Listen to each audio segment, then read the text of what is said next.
দেখেন ভাই, এত বড় একটা পার্ক, ফ্যান্টাসি পার্ক, কিন্তু দেন এই এই কোম্পানির মালিক কিন্তু দৌড়িয়ে এত এত বড় পার্ক কিনতে হারানো।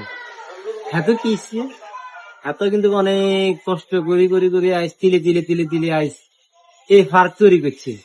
অর্থাৎ আরো অন্যান্য প্রতিষ্ঠানও আছে, কিন্তু সাথে দড়িয়ে কিন্তু গাছের আঘাত উঠে জানো। এই আমগো মতো এই অনেক কষ্ট করি করি আইস, সে কি বট গাছ বানা হালাইছে, এই একটা পার্ক বানা হালাইছে। তার পার্ক জনপ্রিয় হয়ে গেছে ফ্যান্টাসি পার্ক। বাংলাদেশে কিন্তু একটা জনপ্রিয় পার্ক ফ্যান্টাসি পার্ক, কিন্তু সাথে কিন্তু দড়িয়ে এত বড় পার্ক তৈরি করি লইতে হারানো। এত কি যে এত অনেক কষ্ট করি করি আইস এই একটা সফলতা অর্জন করছে।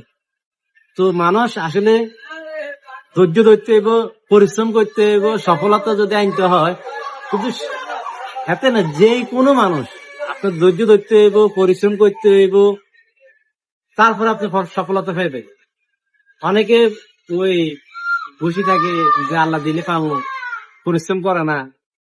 আবার কি অনেকে অনেক কষ্ট করি কি সফলতা পায় না, কিন্তু ধৈর্য ধরতে হবে, ধৈর্য ধরতে হবে এবং কি পরিশ্রম করতে হবে। তাহলে কি আমরা কোনো এক সময় এর থেকে আর ভালো ভালো কিছু করতে পারি। আর ভাই, যে কোনো মানুষ দরিয়া এত বড় জায়গা করিয়ে লাইতে হারা না।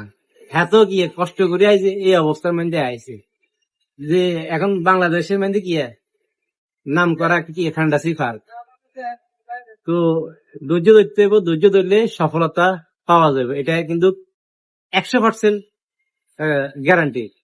আপনি অনেক পরিশ্রম করবেন, ধৈর্য ধরবেন, আল্লাহ এটা আল্লাহ তাআলাই আপনারে এই সফলতা দিবে।